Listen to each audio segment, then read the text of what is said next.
Welcome, everyone, to Leader Spotlight. We are so excited. This is new this year. We decided that you need more information when you're trying to decide what great classes you're going to take for Convergence this summer. So we're going to introduce you to all the leaders and their classes, and they're going to share with you what you have in store for Convergence this summer. Please put your questions in the Q&A and we'll try to get to those. Just a reminder, Convergence is this summer in Wichita, Kansas. And it will be July the 11th through the 17th. And there's so many things to do while you're there. We have the marketplace. Everybody wants to shop. We have the best exhibits in the world, a runway fashion show. We have the keynote. We have tours and more. We have 150 seminars and workshops. Whether you want a 90-minute, a 3-hour, or a 1, 2, or 3-day workshop, we have something for you. We're going to start today with Barbara Cabral, and she's going to talk about needle felting, finishing, embellishing textiles. This is a 1-day workshop. Hey, Barbara. Hello. Take it away. Okay. Welcome, everyone. I'm excited about this. Let's see if I can share screen here. It's always, there we go. I thought this was ready to go. All right, from the beginning, needle felting, finishing, and embellishing. It is so wonderful to be going to Kansas. I love trees, I love the outdoors, and the scenery in Kansas is a little different. This was from Seasons of the Smokies, tribute to the Redbugs. It did get first place in the runway show. But it's a nice example of needle felting on actual hand-woven fabric. It's a hand-woven wool tweed in the background, and it's accented with beautiful hand-spun novelty yarn that I encourage everyone to keep their eye out for. I have a friend who did this, Karen Simpson in Florida. It also has a number of mohair accents, and even little glass beads are in it. So you can add all kinds of things. For Seasons of the Smokies, Convergence 22, I did something different. This was my fly fishing the Smokies. And on this one, the needle felting is on a panel that becomes a zip-off back pouch on this fishing vest. The first one was needle felted directly on the fabric. In the class, people can choose to work directly on a garment or to create a panel. And it doesn't have to be clothing. It can be another textile use. We had people do purses, people that wanted to do panels for pillows, and all kinds of things. We'll discuss a little bit about planning your project. This was playing with my beautiful piece of wool, so I ended up making the cloak probably too big for me, but it is a gorgeous piece. We'll also be talking about how to select fibers and needles and their different uses.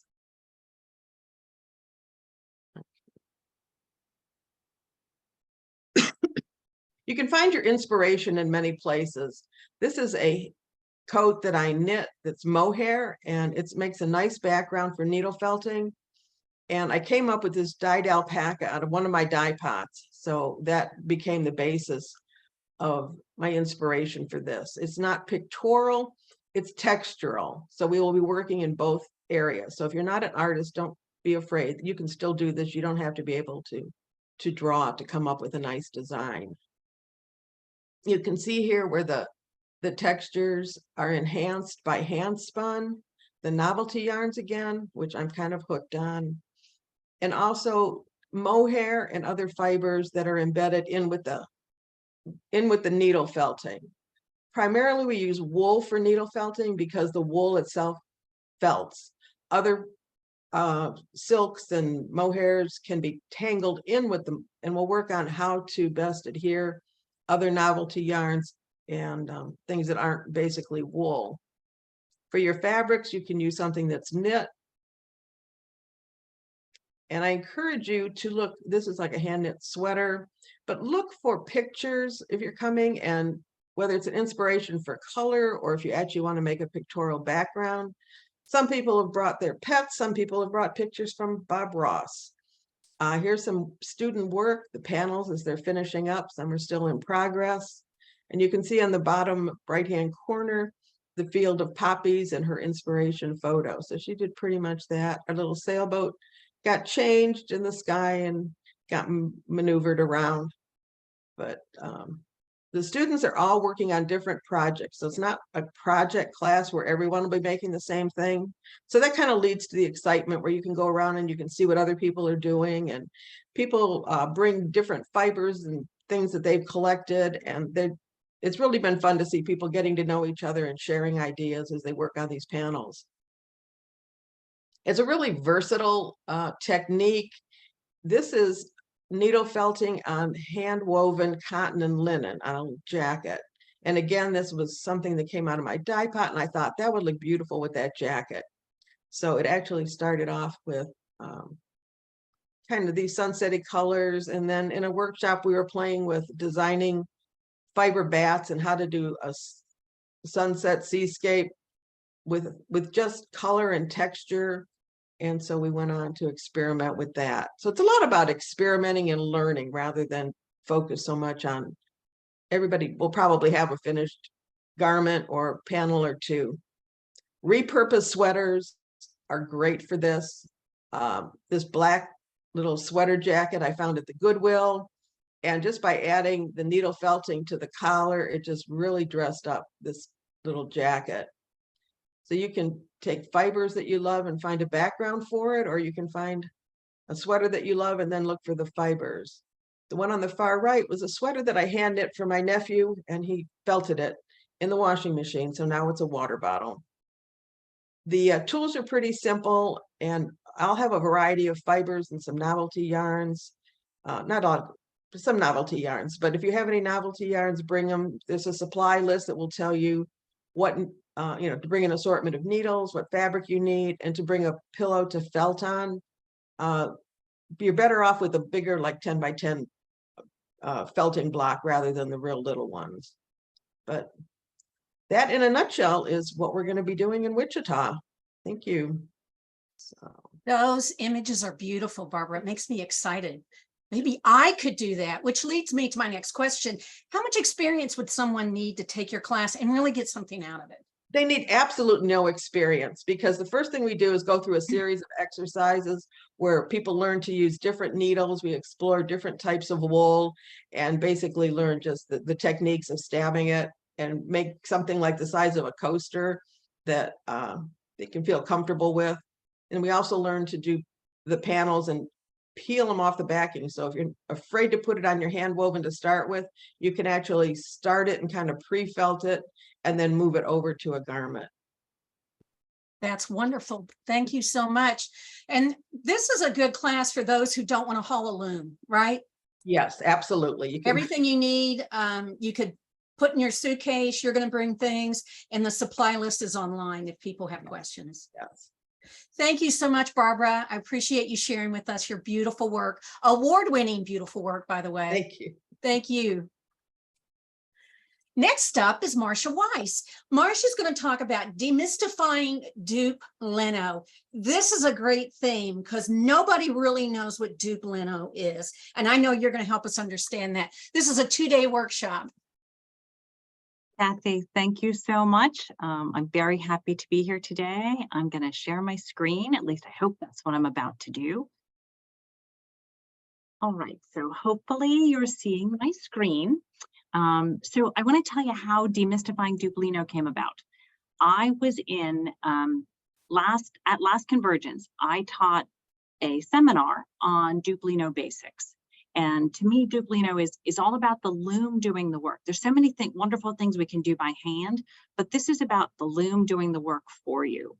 And in the Doup Leno basics class, my students or the participants, the attendees at that conference said, would you consider teaching a multi-day workshop where we can actually do the whole thing from soup to nuts with you? And I said, well, I'll go ahead and propose it. And if it's accepted, hopefully you'll take the class. So this is a 2-day workshop, as Kathy said. It's Thursday and Friday, July 11th and 12th at Convergence. And my screen is not advancing, so bear with me a moment. I'm going to stop sharing and then I'm going to reshare. So bear with me one quick moment here. This is how sometimes these things go. So we're going to start this again.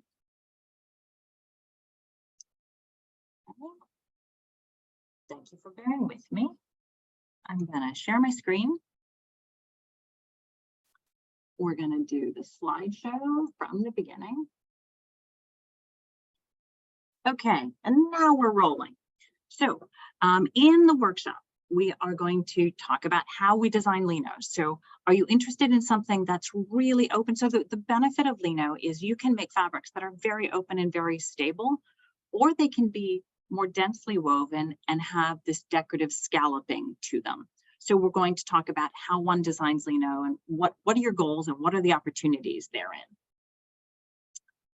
And on the slide now, you can see the work. This is actually the work of one of my students, one of my now alums, Marcia. Here she was creating a very, very open Leno fabric.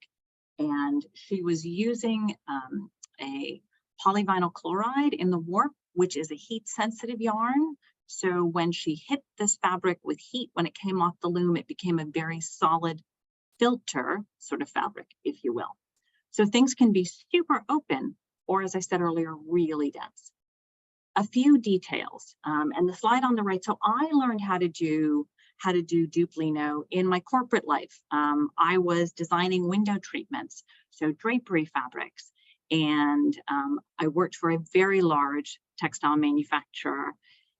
And we actually had mechanized looms that would make Leno, which is fantastic because you're twisting warp ends around each other to make these really stable fabrics. And to see that in a mechanized fashion is really fantastic. So some details. This is a loom-based workshop. So 4 shafts or greater, could be a floor loom or a table loom. You will receive directions in advance of Convergence about coming with a pre-wound warp. So we'll have obviously some correspondence in advance. And you'll learn in the process of the workshop how to design and draft Leno fabrics. The weaves are very specific to this kind of thing. In the workshop itself, we'll create and set up and thread dupes onto the loom. You'll weave a Leno sampler, so we'll run through a range of weaves that you can do with your loom set up this way. It is helpful to have some experience with warping a loom and reading a draft, even though Leno drafts look like nothing else that you've seen probably. This is one of my dupe makers, but we're going to have a process in class to make them very simply so that you're going to go home being able to make dupes for your own loom, or if you rent a loom, because I know we can rent looms at Convergence. So if you rent a loom from HGA, you'll learn the process for that loom and be able to translate it to really any other loom. I've got a couple of images of the dupe Leno on the loom. So this is on my travel loom. This is actually the one that I'll have with me in Wichita. This is the first shed. The joy of Leno weaving is you get one shed that's really gorgeous and very open, and one that's not nearly as happy because you're kind of pulling up and pulling down on warp ends at the same time. And in this example, you can see the dupes are the white. It's actually a cotton twine in this particular example, doesn't have to be, but you can see those are threaded onto the loom. And this is the second shed.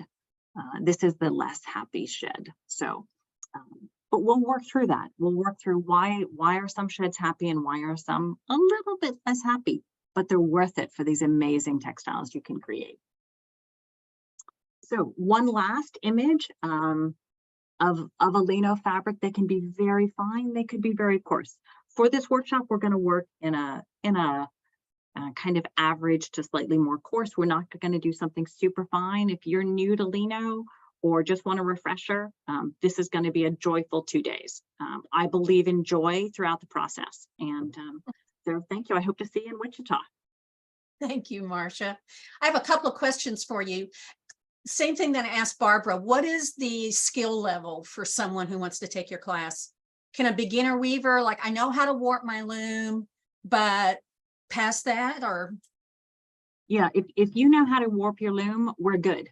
I Okay. have to teach you from there. And if you're like, I kind of know how to warp, but not completely, again, I can help you. So, and as a class, what's so great, especially if you've never been to a Convergence, and they're so joyful of the conferences. what you'll find is it's such a collaborative community. Everyone helps each other. And that's one of the things that I love about this community. It's true. And I missed that during COVID. It's so great to be back and be in a room with someone who could say, hey, this is how you do that. It's wonderful. It's wonderful. And also kind of a sneak preview. Tomorrow, you're going to talk about the basic Duplino, right? I am, right. yes. Okay. Yes, tomorrow I'll be talking about the short seminar. And again, I had a great group at it in that class at Convergence last time. So I'm seriously hoping I see some of those people in Wichita. Oh, good. And is there a fee for this class, a supply fee? Oh, I think that the supply fee is $5. Okay. I don't remember exactly. I think it's Okay. $5. And just a reminder, the supply list is on the website, so you can know what you need to bring. Thank you, Marcia. Appreciate it. Thank you. So just a reminder that tomorrow, like I said, we have more people coming on. More of the leaders will talk about their classes, and that will be Elizabeth Buckley is going to be on and talk about a tapestry class. Sandy Cahill is going to talk about edge finishing, and Marcia Weiss will be back and talk about Duplino again. So if you're interested in these classes, be sure you go to wespndi.org/sessions and register. And a reminder, we're telling everybody this, be sure you do your membership first, then buy your CVP, and then register for your class. Please join us July the 11th through the 17th, Wichita, Kansas, for Convergence 2024. Thank you all for joining us. We'll see you tomorrow. I had already stopped the live stream. Sorry, it dawned on me. I guess I should say something.